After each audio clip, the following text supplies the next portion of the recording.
looks open doors for me.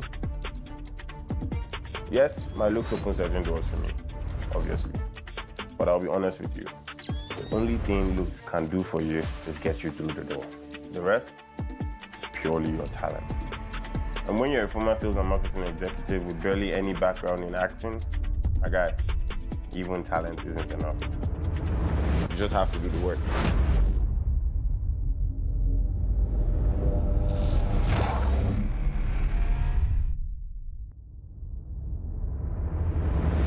Swift Diaries, Scene 4, Take 2, roll camera, and action. Yes, I worked in sales and marketing for an e-commerce firm. And yes, for the extra bar, I also worked for my sister as a PA. I was supposed to play it safe. Stable job, good life. But I wanted more. So I quit my job and changed my story. I used to work as an assistant for my sister's best friend at the time. She had an eyewear line that she was running out of her apartment in Ikoyi. But my first paying official job, like in a company, was a sales and marketing executive for a company that was into e-commerce. You know, at the point in time, I thought I was going to be the next big thing in the marketing space because for some weird reason, I was very good with my mouth. At that time, I was a sales and marketing executive. Every time I get an audition, I would literally lie that I want to go and see a client or whatever, quickly go for the audition or whatever. And it was one of those days where I left the office to go for an audition for MTV Sugar that I landed the role of Toby. When I got the role for Sugar, I had to leave the office. So I told my boss at the time that, boss, there's this thing that I just want to take off my bucket list, which is acting. You know, I just want to. He's like, okay, cool. I'll give you 2 weeks or 3 weeks. I won't pay you, but I'll give you the time off. Go and fulfill your dreams and see what it is like and whatnot. So it wasn't like I was shuttling at the time.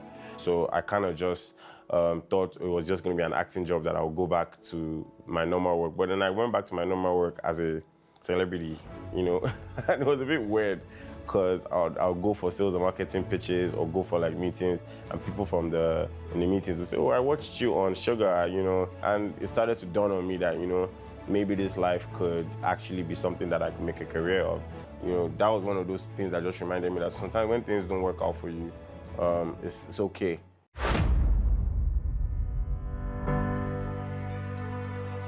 People see my last name and somehow think I had it easy. His sister is a star now. That's how it got in. What you don't see, however, is the countless auditions, the waka pass roles, the rejection. In the nights when I wondered if I hadn't just set myself up for failure by quitting my job for this career. I was just waiting for someone to have the balls to kind of like give me that character that I can use to show that I can act. There were a few ones that kind of like didn't really get as much recognition. But then there was one that happened and I knew that, okay, I could feel it, that this was the one that was going to let them know that, you know, Timini is not the guy that you play with. And that was a movie called Elevator Baby.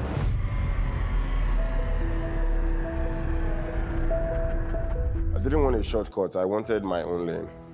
So I knew that I had to work relentlessly night and day until the industry gave me my respect, my crown. I think I've done pretty well for myself. I remember reading the script for Elevator Baby and thinking, yeah, this is it. Working with cast and crew, and when the movie finally came out and hit the screens, I knew everything was about to change. And I was ready.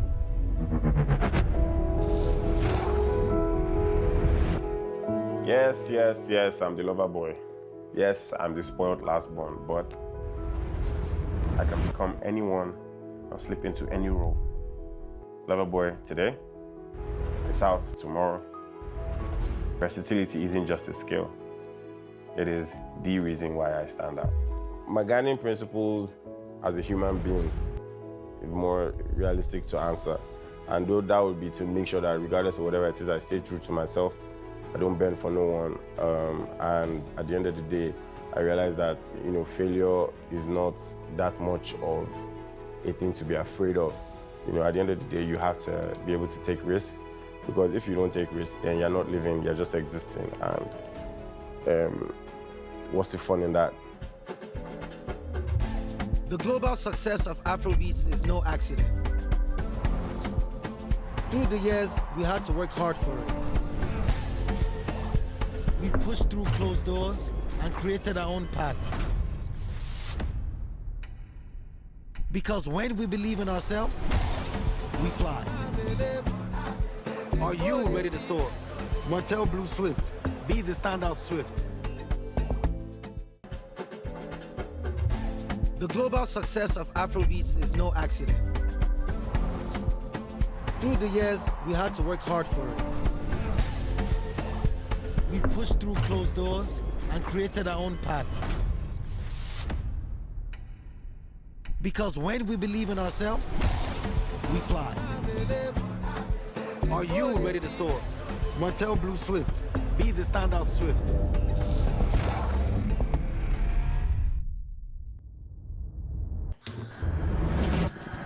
Where does passion begin? Is it in a single meal, a childhood memory, or in the relentless feeling that there is more to conquer?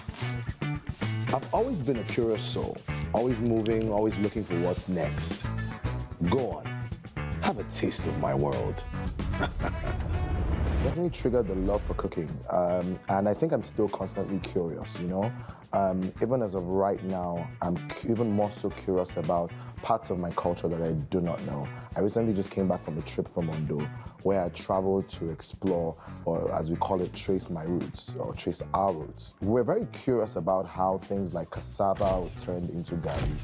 You know, how from palm kernels you would get palm oil. That curiosity fed me so much so that I ended up creating a whole menu out of that trip. My story didn't start with food. At 13, I was just a kid selling cheese balls to make some money. But in university, that's why food and business really clicked in for me. In fact, they called me the chicken guy. So the chicken guy came out of, I had moved into an apartment and I wanted to do a housewarming party. So I went and I bought a whole lot of frozen chicken. And I came and I decided that rather than just making one type of chicken, I was going to make different types. And I was just really playing around. Remember, I had only just started cooking. But I think I just have a gift. Some people can act, some people can sing. I can cook. The kitchen became the hot spot. The next day, a friend of mine calls me, Kimiti, says, Eros, that chicken is so good. Can I get some more? You know, so then I told him that you have to pay labor and all of this and all of that. So he said, Richard, forget, don't worry. Like, anyway, so I did the chicken. I don't know what happened to him and the chicken, but the next day he was calling back for another round of chicken. I think he must have had a party. I was like, all right, but you're gonna have to pay me to actually make this chicken this time around. And he came, paid for it, and then I gave it to him. And then just following that, from one person they go into 3 people, and from 3 people they go into 5 people, from 5 people they go into 10 people. And my clientele was never really Nigerians, funny enough. So I focused more on those that didn't necessarily have a relationship with me, and I started to sell the chicken to them, and that's how I became chicken guy. You see that intersection where food and business meets? That's where I've always wanted. From Lagos to London, from dream to movement. Some people follow recipes. I choose to create them because the story of African cuisine is a story worth telling. And this is just the beginning. Right this second, I am expanding locally. Eros is moving into its new home. It's a new version of what was already existing. So it's taking what we already have and just sort of refreshing it a little bit. And being a little more audacious with it, like being a little more intentional with it. The other project entirely it's probably one of the most exciting dining experiences Nigeria is yet to see. I think my story is really almost every entrepreneur's story, if they're truly honest. And my story is a very Nigerian entrepreneur story. It's trying different things. It's being audacious. It's being passionate. You know, what makes mine unique is mine. I always say that every single person is a combination of their experiences is what makes your own individual DNA. Everything from my cheese balls to my chicken guy to my cookie jar to everything together is what makes me uniquely me. And I'm in my own lane. I don't worry about what anybody else is doing. I don't look back. I keep my eye on the ball. Tunnel vision. The global success of Afrobeats is no accident. Through the years, we had to work hard for it. We pushed through closed doors and created our own path. Because when we believe in ourselves, we fly. Are you ready to soar? Martell Blue Swift. Be the standout Swift. The global success of Afrobeats is no accident. Through the years, we had to work hard for it. We pushed through closed doors and created our own path. Because when we believe in ourselves, we fly. Are you ready to soar? Martell Blue Swift. Be the standout Swift.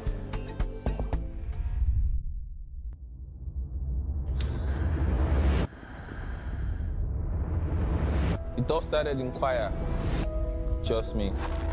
Every week I was there for rehearsals, sound checks, learning, feeling, and understanding the dynamics of music.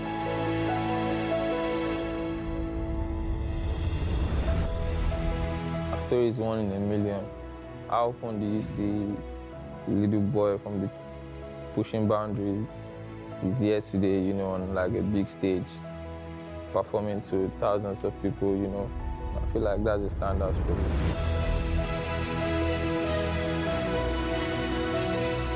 Everyone around me and my mom influenced my sound in a lot of ways, actually. First of all, my background, I was in the, you know, so like when you listen to my music, you hear a lot of live elements, a lot of like the keys, the violins, like just live sound, and that really comes from like spending a lot of time in the My mom used to play a lot of instruments. She used to play the violin, she used to play the keyboard, she used to play the guitar, and she used to sing in the choir. She's not like she was a pro, but she could, you know, so she would show us around and, you know, all of that. And so I picked the personal interest in the keyboard, you know, and then there was Uncle Dan. You know, he was our music teacher in primary school. When he saw how interested I was, he put me through, showed me a couple of things, and I just kind of like put it all together and kept practicing, you know. Why did I leave home? I mean, that's a very dicey question. So everybody's expecting me to say I left home to feed home.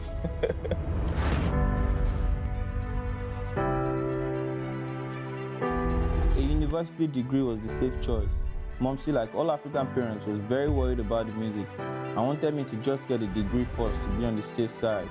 But I wasn't built for safe. I was built for stardom, and I knew it. Sometimes you have to believe in yourself before anyone does. So I pushed through and moved away from home to find my own path.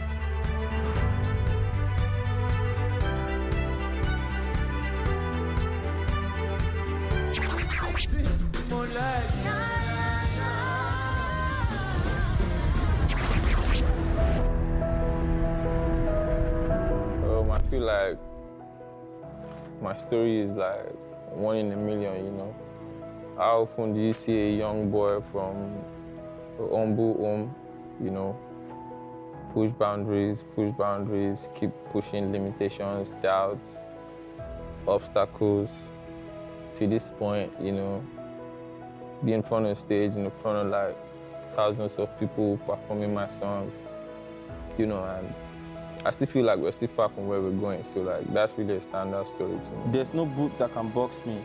Every track is a fresh canvas and every beat is a chance for reinvention. And honestly, for me, that is what being a standout Swift is all about.